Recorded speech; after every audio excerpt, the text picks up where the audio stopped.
shoulders and back, and the angle of head of a person looking up at the endless promise of books. But this hadn't happened for a while. The woman sat in the empty shop. It was late afternoon. It would be dark soon. She watched a fly in the window. It was early in the year for flies.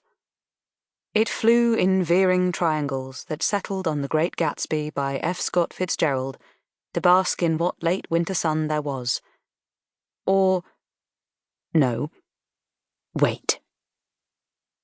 There was once a fly resting briefly on an old paperback book in a second-hand bookshop window.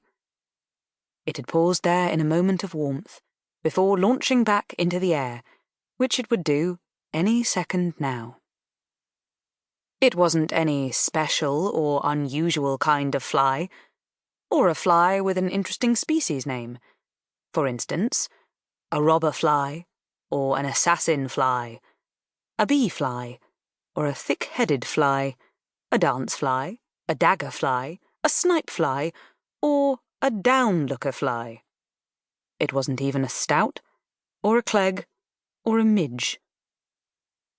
It was a common housefly, a Musca domesticus linnaeus, of the Diptera family, which means it had 2 wings. It stood on the cover of the book and breathed air through its spiracles. It had been laid as an egg, less than 1 millimetre long, in a wad of manure in a farmyard 1.5 miles away, and had become a legless maggot feeding off the manure it had been laid in.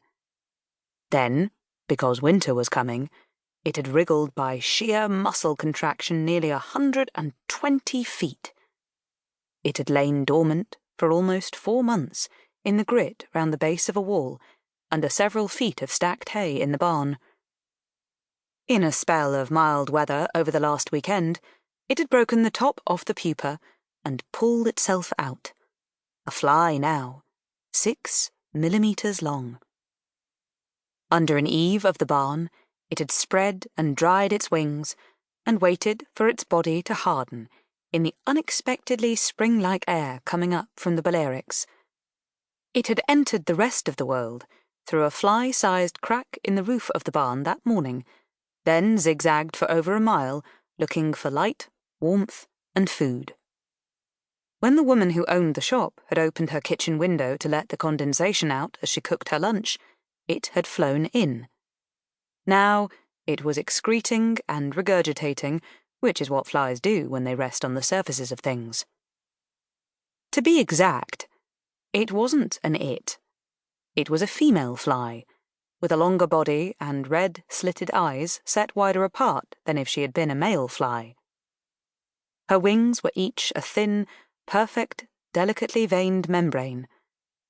She had a grey body and 6 legs, each with 5 supple joints, and she was furred all over her legs and her body with minuscule bristles. Her face was striped velvet silver. Her long mouth had a sponging end for sucking up liquid and for liquefying solids like sugar or flour or pollen.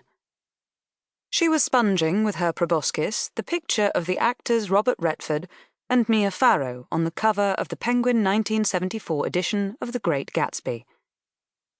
But there was little there really of interest, as you might imagine, to a housefly, which needs urgently to feed and to breed, which is capable of carrying over 1 million bacteria and transmitting everything from common diarrhea to dysentery, salmonella, typhoid fever, cholera, poliomyelitis, anthrax, leprosy, and tuberculosis, and which senses that at any moment a predator will catch her in its web, or crush her to death with a fly swat, or, if she survives these, that it will still, any moment now, simply be cold enough to snuff out herself and all 10 of the generations she is capable of setting in motion this year, all 900 of the eggs she will be capable of laying given the chance, the average 20 days of life of an average common housefly.